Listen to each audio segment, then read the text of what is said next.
Malamig na umaga sa ating lahat. Good morning, time check. Today is 8:45 at hanggang ngayon malamig pa rin. Kanina sobrang challenging talaga kaninang madaling araw. Ayoko maligo. Ang ginaw. Di ba pa anong klaseng lugar to? Dahil ko pang nasa Baguio. Hindi na nasanay yung katawan ko. Nung nasa abroad ako, 6 months sa taglamig. Parang nanibago ulit ako. And for today's video nga, ipapakita ko sa inyo ang kaibahan. Kaibahan ng alin. Paano mo nga ba malalaman kung ang tanso ay peke o hindi at kadalasan ito ay nasa tansong Class C. Malalaman mo kung peke o hindi ito. Kaya kung ikaw, bago ka lamang dito sa aking channel, huwag kalimutang mag-like at mag-subscribe. This is Greg Bonet and welcome to my channel.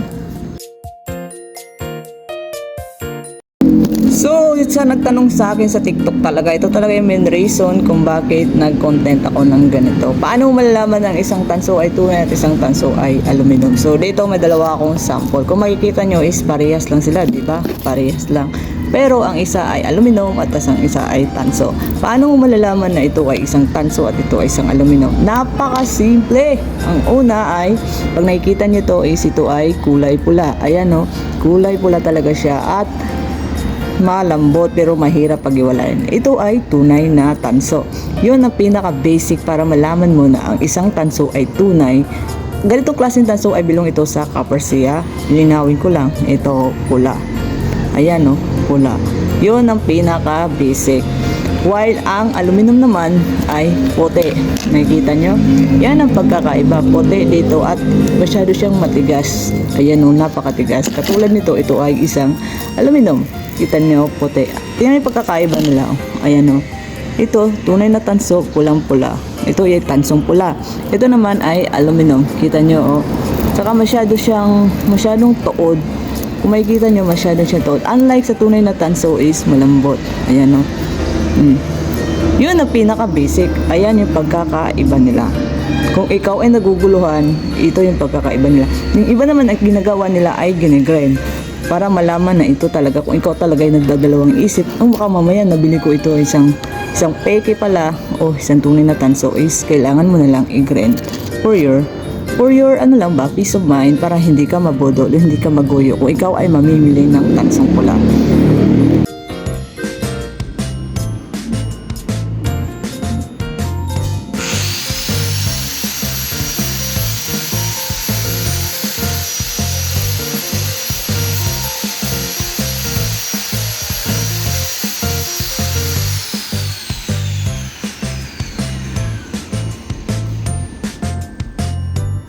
Ayan, kita mo?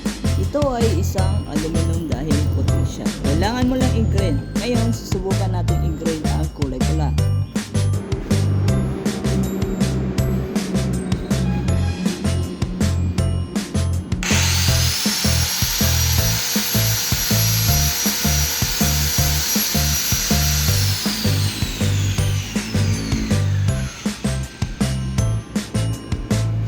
Kitangso, kulay pula talaga siya.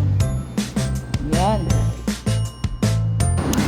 Okay, yun ang isa sa pinakamabisang technique para malaman mo kung ikaw ay nakabili ng isang aluminum o ikaw ay nakabili ng isang tunay na tanso. Kailangan mo lang siyang i-grind. Tingnan mo yung ginrind ko, kita mo is pulang-pula siya. Ayan o, kumikintab na pula. Ito ay tansong pulang tunay.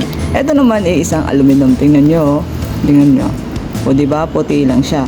Ibig sabihin, ito ay peke at ito ay isang alloy lang. Pero may pagbibili mo rin naman ito. Kaya lang masyado mababa yung presyo. Ito ay nahibilong sa, ayun yung lamok, nahibilong sa aluminum lights.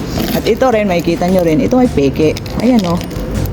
Kasi puti. Again, paano malalaman puti yung duluhan? Yun ang tingnan nyo para hindi kayo magoyo. At ito naman ay pula. Ayun o, pulang-pula. So, yun ang pagkakaiba sa peke at saka tunay na tanso.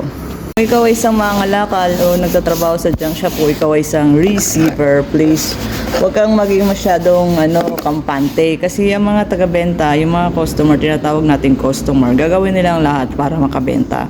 Iguguyon nila ang kanilang paninda para lang bilhin mo. Kaya mag-iingat ka, lalong-lalo na sa tanso. Naku, yun ang pinakamahal. Lalong-lalo na ngayon, pamahal ang presyo ng tanso. Kaya iguguyon nila ang kanilang alloy, sasabihin nilang tanso. Kaya bulat-latin mo yung bibenta sa yung tanso dahil may possibility na bentahan ka ng aluminum Imbes na tunay na tansong ko lang makuha mo is makakabili ka lang ng aluminum. Sana may natutunan kayo. This is Grebonet and thank you for watching.